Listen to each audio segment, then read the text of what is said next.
Subscribe करें और bell दबाएं ताकि कोई खबर रह न जाए।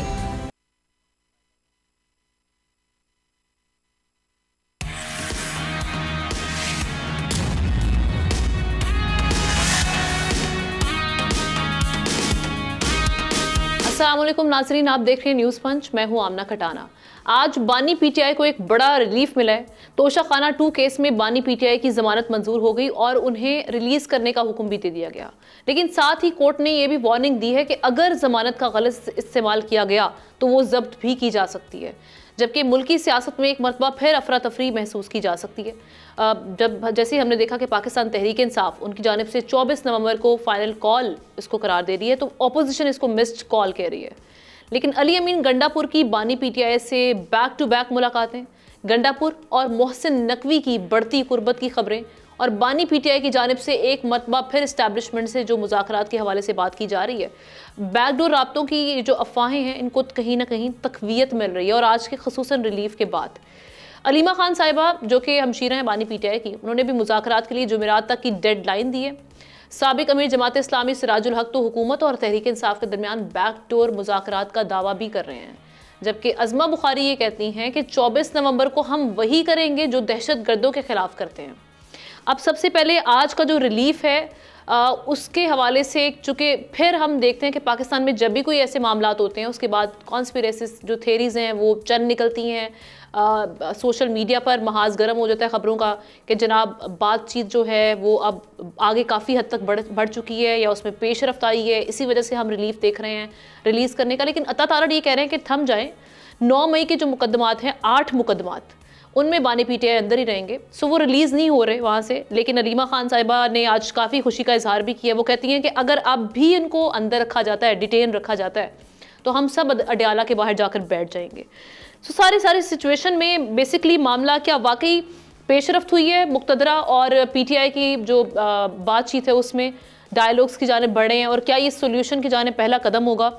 डिस्कशन का आगाज़ करते हैं। तशामुल हक साहब हमारे साथ हैं, जुल्फ़िकार साहब हमारे साथ हैं, हमाद रुहेला हैं और ज़ाहिर शाह शिराज़ी साहब आप हमारे साथ हैं। तमाम का बेहद शुक्रिया।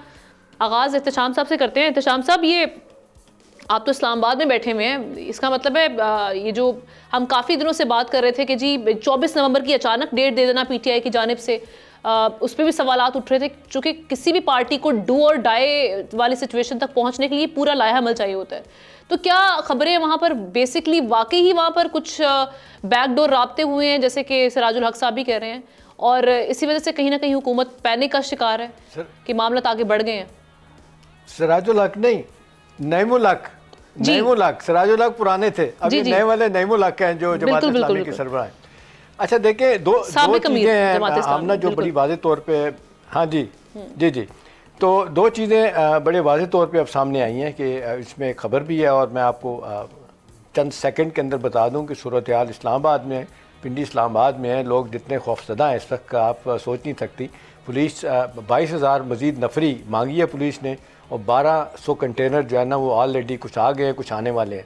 और इस तरह बुलेट प्रूफ गाड़ियाँ, अपना क्या कहते हैं जैकेट्स, और साथ साथ आंसू गैस और पता नहीं क्या क्या मांगा गया, और एफसी और सिक्योरिटी एजेंसी जो है उनकी मदद मांगी गई है। एक तरफ ये आलम है और दूसरी तरफ यह है कि उनका फ़ैसला है कि हमने ये एहतजाज करना ही करना है। हम ना खबर से शुरू कर देते हैं। वो कहते हैं ना, once a reporter is always a reporter, तजिया तो होता रहता है, खबर पहले आती है जी। देखें, आपको याद होगा 3-4 दिन पहले की बात है कि तय हुआ था कि जी कोई हुकूमत से बातचीत, किसी से कोई बातचीत नहीं की जाएगी। फिर उसके बाद ये तय किया गया कि जी हुकूमत से नई इस्टेब्लिशमेंट से बात की जाएगी।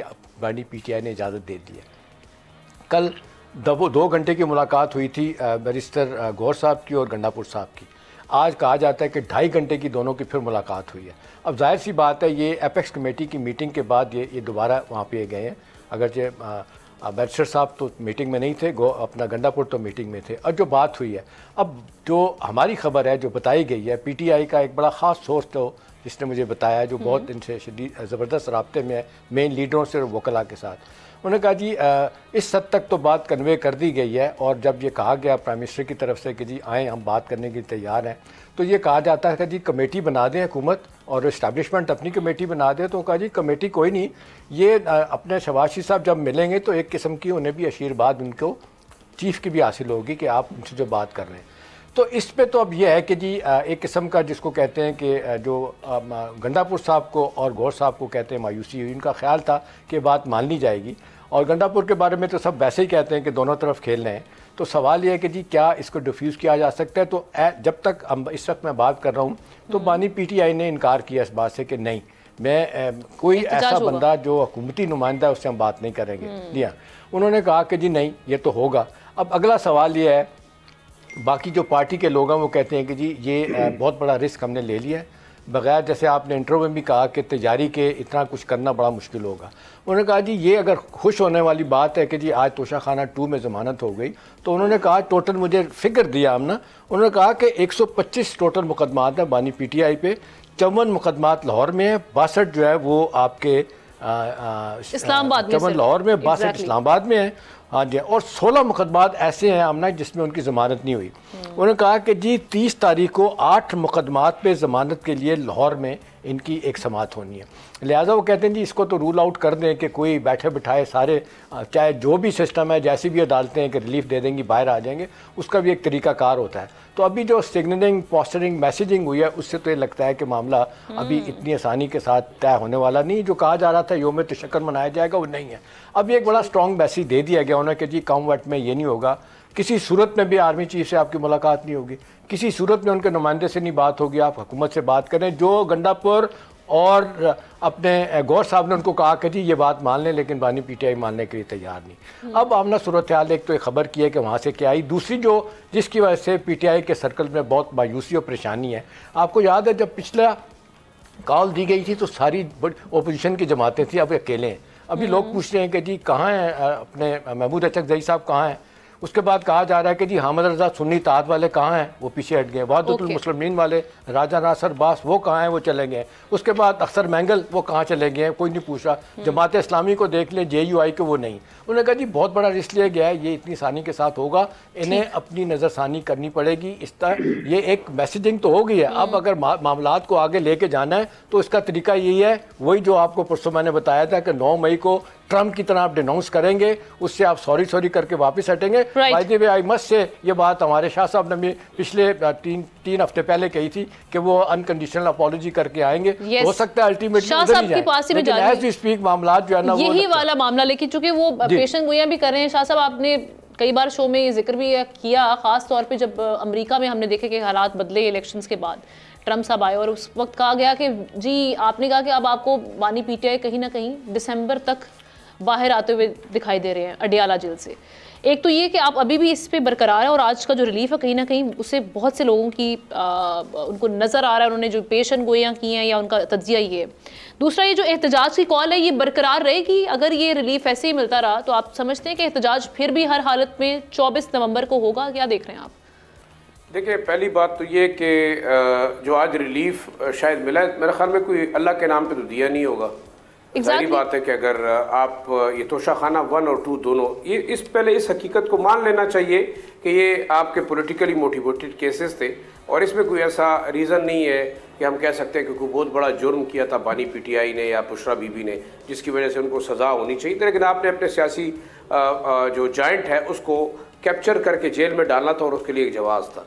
दूसरा हम जो कहते हैं ना कि इतने केसेस हैं कोई 125 के करीब, तो देखिए अब एक और टेक्निकल चीज़ मैं बताऊं कि आज तक किसी अदालतों से तमाम केसेस का डेटा नहीं हासिल किया गया और आप अब देखें कॉन्स्टेंटली जो PTI की लीडर्स हैं उनके वकला हर अदालत से नंबर ऑफ़ केसेस के कितने केसेस इनके खिलाफ हुए उन तमाम का डेटा इकट्ठा करके क्लब करने की कोशिश कर रहे हैं। तो मैं तो ये समझता हूँ, देखिए मेरे ख्याल में शायद ये चीज़ जो है वो घंटों में भी पलट सकती है और दिनों में भी पलट सकती है। लेकिन मैं जो पहले आपको कहता रहा कि दिसंबर तक बड़ी उम्मीद है कि बानी PTI तमाम केसेस के अंदर उनकी ज़मानत होगी। बेशक केसेस चलते रहेंगे, उनके ऊपर प्रेशर बढ़ता रहेगा और मेरे ख्याल में ये एक पॉलिटिकल जो हम कह सकते हैं राइवलरी हुकूमत और PTI के दरमियान जारी इसलिए रहेगी कि देखिए हुकूमत और तहरीक इंसाफ दोनों के लिए डू एंड डाई वाला मामला है। अब सबसे बड़ा जो इम्पोर्टेंट है, मैं नहीं समझता किसी मौके पे बानी PTI ने कहीं भी कहा है कि वो आर्मी चीफ से मिलना चाहते हैं। मेरे ख्याल में जितना मेरी बात हुई है मेरे सोर्सेज से जो अंदरूनी है, मैं बल्कि कोट कर देता हूँ, बैरिस्टर गौर से भी मेरी बात हुई है,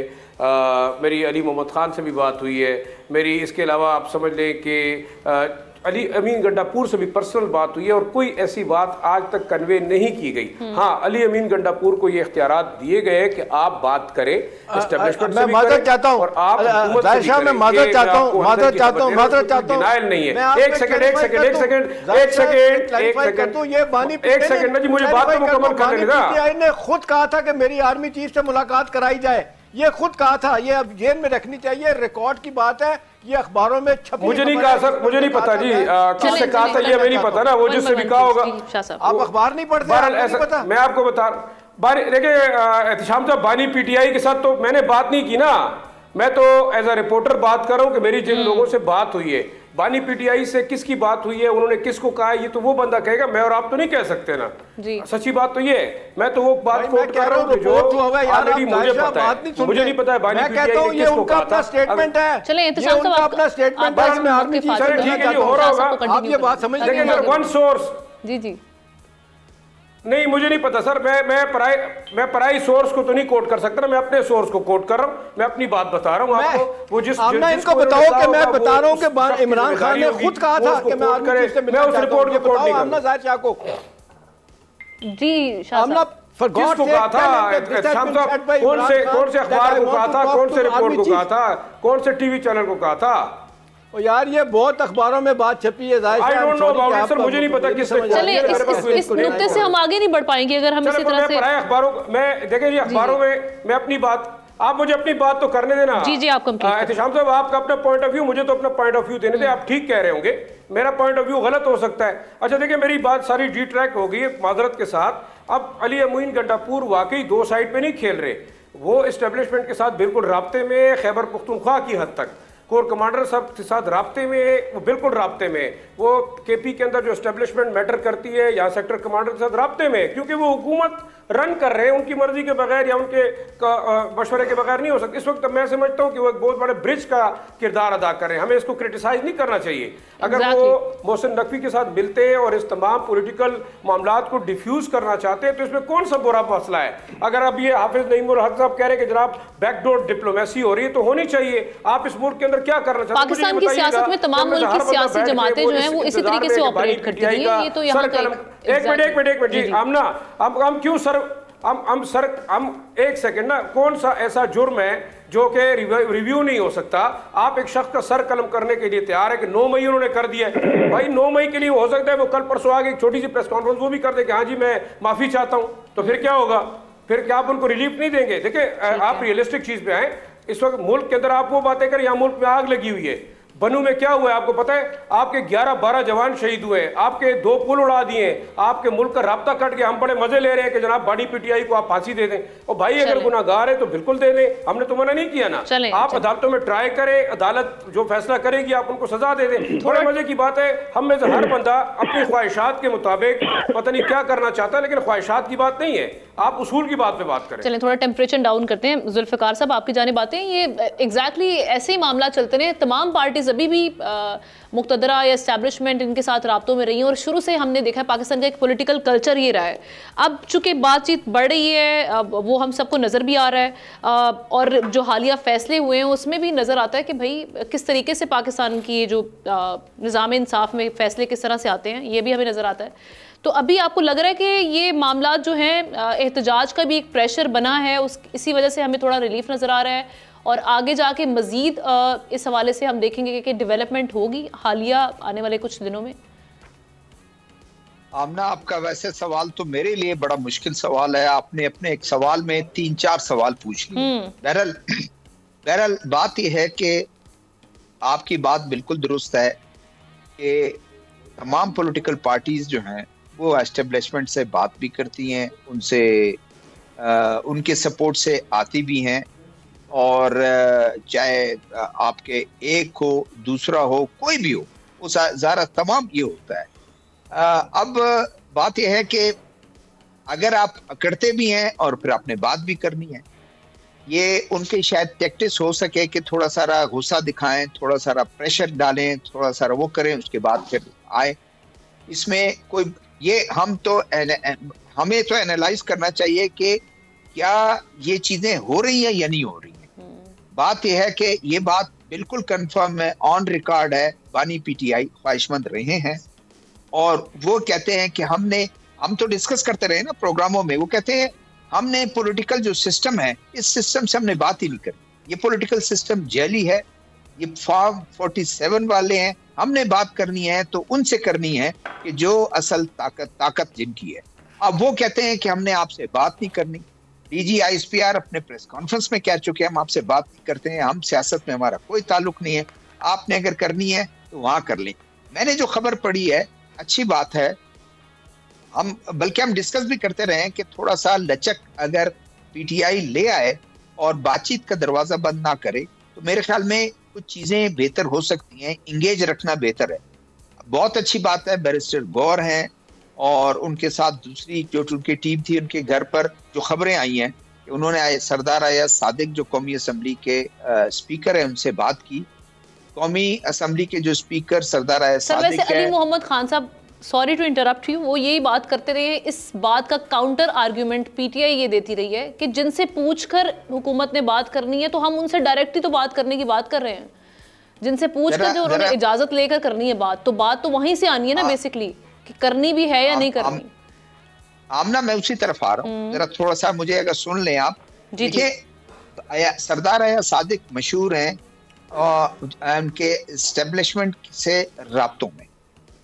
आपको अगर याद होगा कि सरदार अख्तर मेंगल जो है उनसे भी जब बात हुई थी तो वो उनके साथ कहीं उन्होंने बात कराई थी, तो सरदार अयाज सादिक मेरे ख्याल में पार्टी ये इशारा मिलता है कि पार्टी में कुछ लोग ये कहते हैं कि हमें डायरेक्ट बात जब वो नहीं कर रहे हैं तो हमें इनके थ्रू ही बात करनी चाहिए, और वो कन्विंस करने की कोशिश कर रहे हैं। अयाज सादिक से अगर ये इनकी बातचीत चल रही है, अयाज सादिक उधर इनकी बात पहुंचाता है, डायरेक्ट मुलाकात इनकी हुई है नहीं हुई, लेकिन हम उस पर नहीं जाते हैं। लेकिन मेरी जो बात है वो ये है कि अब ये आमदा है कि चले हम सरदार अयाज सादिक एक थोड़ा में एक सेफ पैसेज भी देगा, क्योंकि वो पार्लियामेंट का सरबराह है, यानी नेशनल असेंबली का स्पीकर है, वो असेंबली को रूल करता है। तो बेहतर यह है कि हम इनके थ्रू करें कि जी पार्लियामेंट के थ्रू, हम वजीर आजम के थ्रू, किसी वज़रा के थ्रू ना जाए, इनके थ्रू जाएं और जाके बात करें।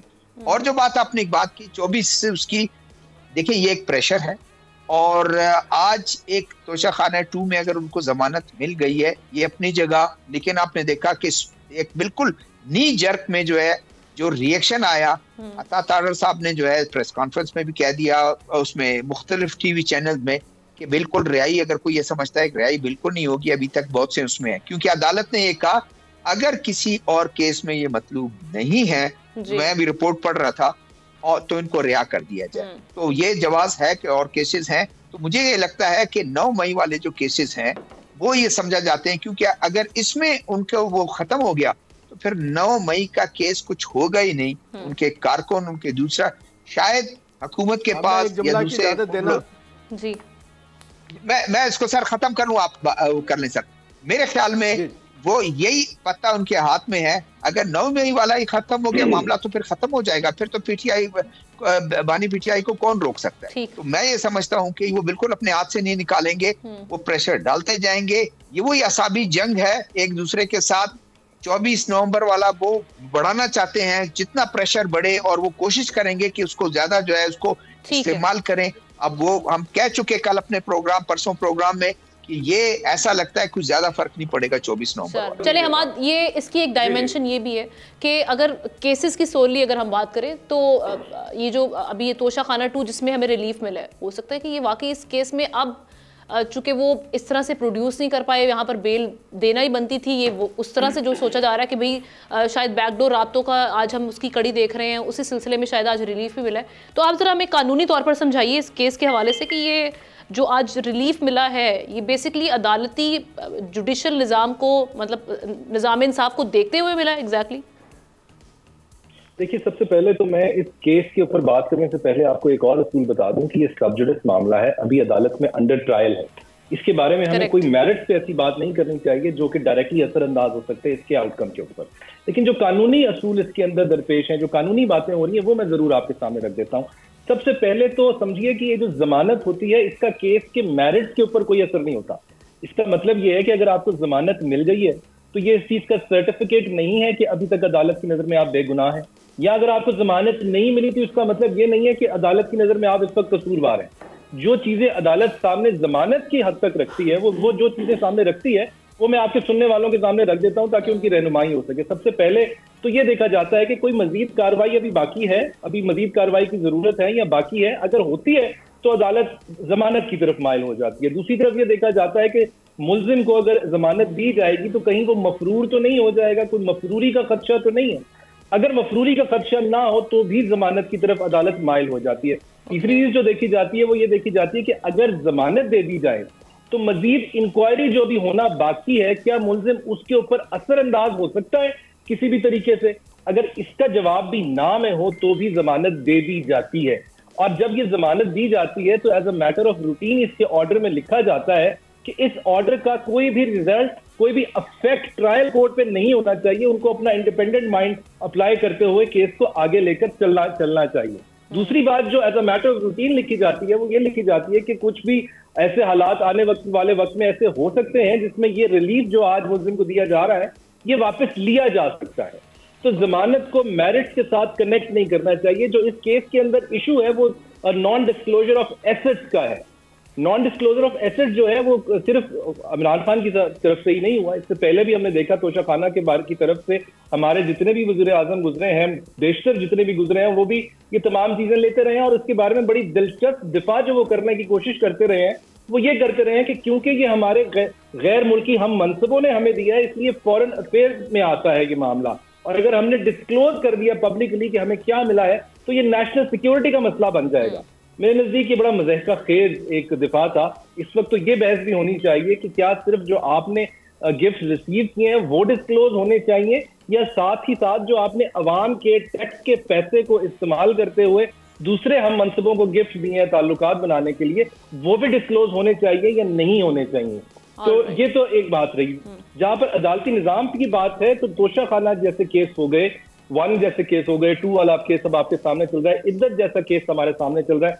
अवामी राय इसके बारे में यही पाई जाती है कि ये एक निस्बतन कमजोर केस है। इनके अंदर हम देखते हैं कि ट्रायल बड़ी जल्दी कंक्लूड हो जाता है, सजा बहुत जल्दी दे दी जाती है, जबकि निस्बतन जिनको ज्यादा खतरनाक केस समझा जाता है, फॉरेन फंडिंग वाला केस हो, 190 मिलियन वाला केस हो, तो फॉरेन फंडिंग वाले केस को तो अभी तक डिसाइड होते हुए 10 साल हो गए, अभी तक डिसाइड नहीं हुआ। ऐसे में एक आम आदमी के ज़हन में सवाल जरूर उठते हैं हमारे अदालती निजाम को लेकर, डील हुई है या डील नहीं हुई, और डील मिला है या नहीं मिला, ये तो मेरे जो बाकी पैनलिस्ट हैं ये बेहतर बता सकते हैं, लेकिन मैं आपको अपने 2 सेंट्स दूंगा। जो मुज़ाकरात वाली बात है उसके ऊपर भी मैं कुछ ऐड करना चाहूंगा। मैंने एक और इशू पे बात करते हुए कहा था कि निगोशिएशन पोजीशन ऑफ पावर से होती है। जब आपकी पोजीशन ऑफ पावर ना हो तो आप मुज़ाकरात नहीं करते, गुजारिशात करते हैं। जब आप गुजारिशात करते हैं तो उसके बदले में आपको कोई ना कोई एश्योरेंसेस देनी पड़ती है।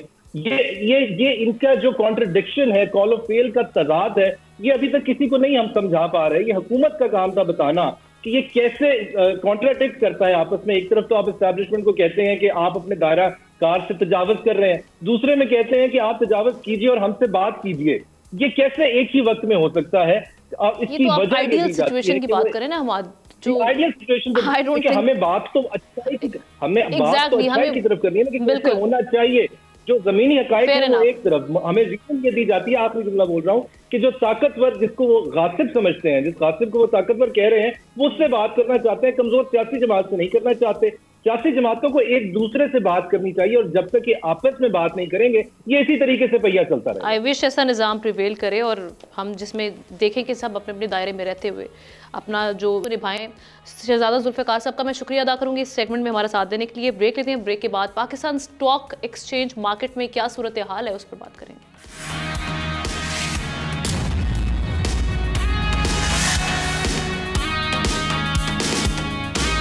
Welcome back. Pakistan stock exchange में रिकॉर्ड पर रिकॉर्ड बनने का सिलसिला जारी है। आज 100 इंडेक्स 96,000 पॉइंट्स को छू गया, जबकि करेंसी मार्केट में भी अमरीकी डॉलर के मुकाबले में पाकिस्तानी रुपया मजबूत नजर आया। गुज़श्ता रोज़ एपिक्स कमेटी इजलास से खिताब में वज़ीर आज़म शहबाज शरीफ ने एक मरतबा फिर इस अज़्म का इजहार किया कि ये IMF का आखिरी प्रोग्राम होगा। मईशत आहिस्ता आहिस्ता इस्तेहकाम की तरफ बढ़ रही है, लेकिन इसका मतलब ये नहीं कि तरक्की के रास्ते खुल गए। मुल्क की तरक्की के लिए सरमायाकारी इंतहाई ज़रूरी होती है। अब ये जो सारी सिचुएशन बनी है, स्टॉक मार्केट में बेहतरी कैसे आ रही है, which is a good thing, लेकिन हम जानने की कोशिश करेंगे ऐसे कौन से फैक्टर हैं जिनकी वजह से हम बेहतरी देख रहे हैं और ये कब तक सस्टेन कर पाएंगे। दूसरा, इससे आम आवाम को किस हद तक फ़ायदा होता है जब स्टॉक मार्केट में बेहतरी आती है। इसी पर बात करने के लिए हमें ज्वाइन किया हमारे दीगर पैनलिस्ट के हमरा एहसन मेहनती साहब ने। आपकी एक्सपर्टीज़ हैं स्टॉक मार्केट में, इसके साथ साथ आप CEO हैं आरिफ हबीब ग्रुप के। बहुत शुक्रिया सर ज्वाइन करने के लिए। आप ही से आगाज़ करते हैं। ये गुज़श्ता कुछ दिनों से, ख़ास तौर पे अगर हम बात करें पूरा अक्टूबर का महीना, इसमें भी हमने बेहतरी देखी और नवंबर में इससे भी ज़्यादा बेहतरी आ रही है। क्या वजूहात समझ रहे हैं अभी फ़िलहाल? देखें, इस वक्त जो है हमारा इकोनॉमिक डेटा काफ़ी ज़्यादा मुस्बत आया, जिसमें हमने रेमिटेंसेस को जो है $3 बिलियन से ज़ायद देखा। हमने जो है वो इन्फ्लेशन रेट को जो है 7.2% पर आते हुए देखा। और फिर उसके बाद जब हमने ये पूरी सिचुएशन को देखा तो IMF का जो प्रोग्राम है उसको भी बड़े अच्छे तरीके से जो है वो हम उसको डील कर रहे हैं, जो रिफॉर्म्स का एजेंडा है गवर्नमेंट का। तो आई थिंक कि इसकी जो डायरेक्शन है वो इस तरह से है कि IMF ने हमें कुछ ऐसे फंड फैसिलिटी दी जो $7 बिलियन थी, उससे हमें रुपी स्टेबिलिटी मिली, इकोनॉमिक डेटा उससे हमारा इम्प्रूव हुआ, जो है वो जो गिर रहा था वो गिरना बंद हुआ। और ज़ाहिर है हमने देखा कि इंटरेस्ट कम है। एहसन साहब, अगर आप सुन पा रहे हैं, अच्छा तो कंटिन्यू कीजिएगा। एक तो आपकी आवाज़ थोड़ी सी हम देख रहे हैं कि इसमें डिस्ट्रप्शन भी है शायद। देखें, आई थिंक इसका जो मेजर रीज़न है वो ये है कि हमने इकोनॉमिक इंडिकेटर्स जो थे, जो कि इन्फ्लेशन को लेकर 7.2% पर हमने इन्फ्लेशन देखा आते हुए, उसके साथ जो है वो इंटरेस्ट रेट कम हुए। साथ में हमने IMF के प्रोग्राम के अंदर भी देखा कि हमने जो IMF का वक्त आया उसको अच्छे तरीके से हमने उसको साथ डील किया। हमारे इकोनॉमिक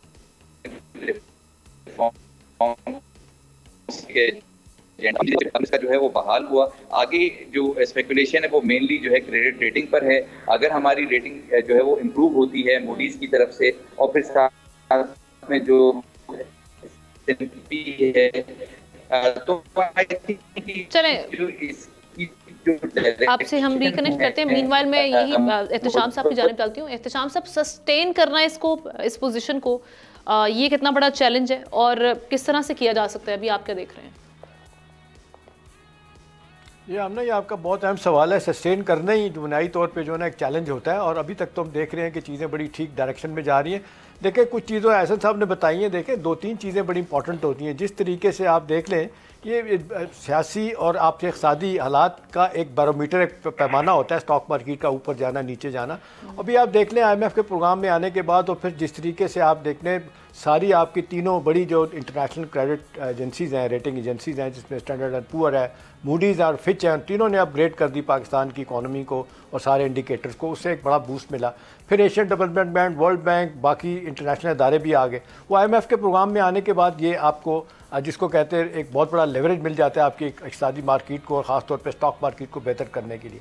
दूसरी बात है कि हम ना इसके जो हमारे डिविडेंड है और प्रॉफिट है, हमारा कहा जाते हैं एशियन स्टॉक मार्केट जितनी भी है ना उनसे बहुत बेहतर है।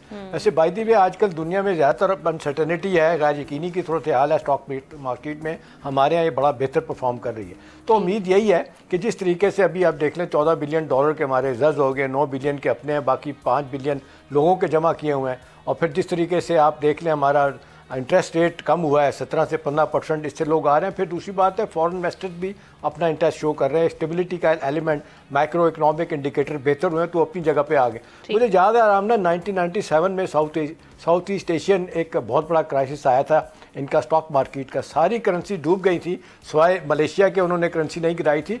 एक बंदा था जिसका नाम था हंगेरियन अमेरिकन जॉर्ज सोरस, उसको छोड़ा गया था अमेरिका की तरफ से इनको तबाह करना है। तो आपने देखा वहाँ पे अमेरिका कामयाब हो गया था एक ज़माने में, तो बहुत उनका रोल। तो उम्मीद यही है कि अब ये बैरोमीटर जारी रहेगा, और जिस तरीके से इन्वेस्टर भी आ रहे हैं, बाहर के एतमाद का इजहार कर रहे हैं हमारी इंटरनेशनल अदारे, तो मेरा ख्याल है इसका एक बड़ा इफेक्ट हमारी स्टॉक मार्केट पे है।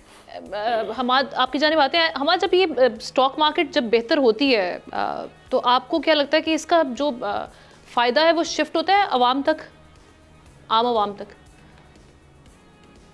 देखिए, ये बड़ा अहम सवाल है। अक्सर लोगों का ख्याल है कि स्टॉक मार्केट ही इकॉनमी है और वही उसका ट्रू रिफ्लेक्टर है।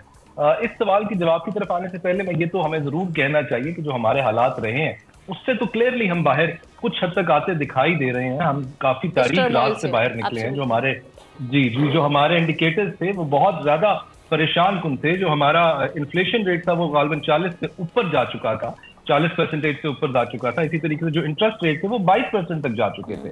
तो इस वक्त जो इंडिकेटर्स सामने आ रहे हैं वो बेहतर है, उन पे हमें जरूर हौसला पकड़ना चाहिए। लेकिन हमें क्या सुख का सांस अभी लेना चाहिए या सांस नहीं लेना चाहिए, या ये जो रात थी ये खत्म हो चुकी है या नहीं हो चुकी, इसके बारे में एहसन साहब की राय तो मेरे से ज्यादा मुस्तनद होगी। वो आपको डेटा के साथ ज्यादा बेहतर तरीके से बता पाएंगे। मेरी जो इसके बारे में राय है, मुझे ऐसा लगता है, मैं हमेशा पहले भी जी कंटिन्यू कर लें फिर मैं मैं इसके बारे में जो मैं कहता रहा हूँ, हमें लगता ऐसा है अपने माजी को देख के कि हम अभी मंजिल पे पहुंचते नहीं है, हम खुशियां पहले मनाना शुरू कर देते हैं। अभी जैसे PIA की मिसाल देखिए, मैं बारहा उसके बारे में भी हम बात कर चुके हैं कि बहुत ओवर एम्बिशियस टाइमलाइंस रख लेते थे। इलेक्शन से पहले कह रहे थे कि 30 दिनों के अंदर सब काम मुकम्मल हो जाएगा, ऐसा होता दिखाई नहीं दिया। तो अब इस वक्त भी स्टॉक एक्सचेंज को अगर हम देख के मईशत का अंदाजा लगा रहे हैं तो मेरे ख्याल से शायद हम अभी कुछ जल्दी कर रहे हैं। मेरे ख्याल से आप एहसन साहब की तरफ जाना चाह रही हैं। बिल्कुल, मैं शाह साहब का एक क्विकली टेक लेके फिर मैं एहसन साहब की जाने चलती हूँ। जी शाह साहब।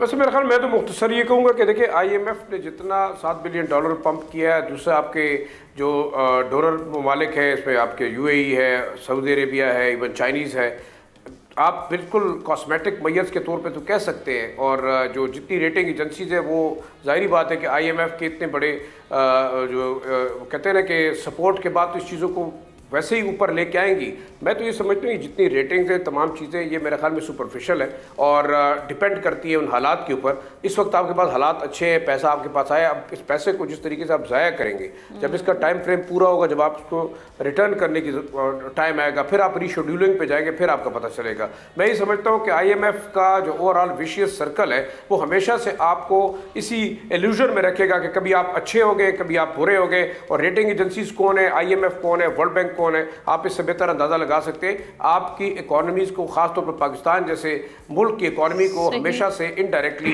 एक सूडो मैयर्स के जरिए से कंट्रोल किया जाता है। और हमारे जो यहाँ पे लोग बैठे हुए वो शायद उनके अलाकार के तौर पे काम करें। मैं नहीं समझता कि इससे कोई लॉन्ग टर्म बेहतरी आएगी। शॉर्ट टर्म एक बिल्कुल कॉस्मेटिक किस्म का आपको एक अच्छाई नजर आ रही है, रोशनी नजर आ रही है। लॉन्ग टर्म में मुझे मजीद अंधेरा नजर आ रहा है। ठीक है एहसन साहब, एक और चीज़ भी है इस हवाले से, लोगों की ये राय भी है, हम देखते हैं कि ये काफ़ी हद तक इसको आर्टिफिशियली भी कंट्रोल किया जाता है। तो फिर ये आपकी जो इकोनॉमी है उसको किस हद तक रिफ्लेक्ट करती है आपकी स्टॉक मार्केट? देखिए, आई थिंक कि जिस तरह से मैंने बताया कि चूंकि डेटा इम्प्रेसिव है तो फिर जाहिर है उसी तरीके से मार्केट रिएक्ट करती हैं। अब इस वक्त हमें बेनिफिट ये भी हुआ कि $70 के नज़दीक जो है वो ऑयल प्राइसेस इंटरनेशनल आई, जो पहले जो पिछली रिजीम्स में $120-125 के करीब।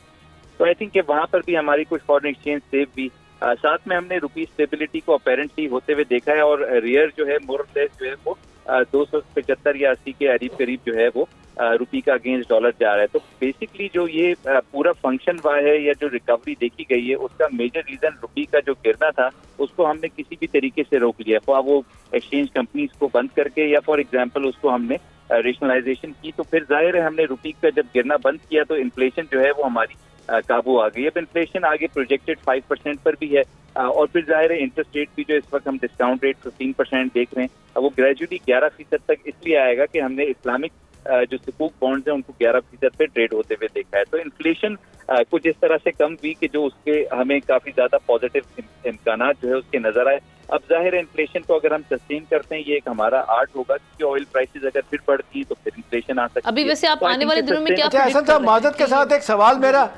एक सवाल पूछते हैं। ये जो हुकूमत कहती है महंगाई कम हो रही है, कहा जा रहा है कि महंगाई की रफ्तार में कमी हुई है, महंगाई कम नहीं हुई, क्या कहेंगे इस पे?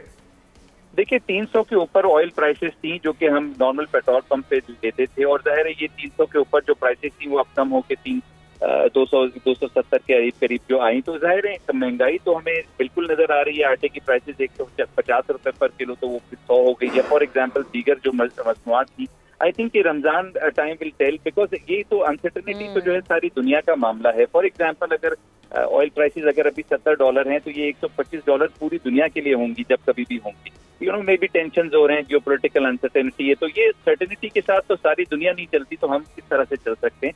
सिचुएशन ये है कि इस वक्त हमने कंट्रोल करके रखा हुआ है इन्फ्लेशन को। लॉन्ग रन के अंदर तो जो है पूरी दुनिया के लिए इन्फ्लेशन जो है वो एग्जाम्पल रहेगी और फिर एक अनसर्टेनिटी तो पूरी दुनिया के लिए रहती है। बट सिचुएशन इस वक्त ये है कि हमारे फॉरेन एक्सचेंज रिजर्व बिल्डअप हो रहे हैं, IMF is happy, credit rating improve हो रही है, इंटरेस्ट रेट कम हो रहे हैं, ये सारी चीजें कैपिटल मार्केट में क्योंकि इन्वेस्टमेंट आ रही है, क्योंकि इंटरेस्ट रेट कम हो रहे हैं। तो आई थिंक अपेरेंटली इस वक्त डेटा इंप्रेसिव है। आगे जाकर तो कंट्रोलेबल सारी दुनिया के लिए एक अनसर्टेनिटी है, तो पाकिस्तान के लिए बिल्कुल ठीक है। बहुत शुक्रिया एहसन मेहनती साहब भी हमारे से, और बाकी तमाम जो पैनलिस्ट हैं उनका भी शुक्रिया अदा करूंगी। और आखिर में हम कुछ बात करेंगे बनू वाक़े की, जहां बनू के इलाके माली खेल में इस हवाले से बताया जा रहा है कि सिक्योरिटी फोर्सेस ने दहशतगर्दों की चेक पोस्ट में दाखिले की जो कोशिश थी वो नाकाम बनाकर इलाके को बड़ी तबाही से बचा लिया। पाकिस्तान में इस वक्त जो एक हम देख रहे हैं हालिया वेव है टेररिज्म की, उससे बचाया गया। ऑपरेशन के दौरान 6 खवारजी जहन्नुम वासिल हुए, जबकि जवामर्दी से लड़ते हुए पाक अफवाज के 12 सपूतों ने जानों का नजराना पेश किया। इसके साथ ही प्रोग्राम का वक्त खत्म हुआ चाहता है। आपसे कल मुलाकात करेंगे। अल्लाह हाफिज।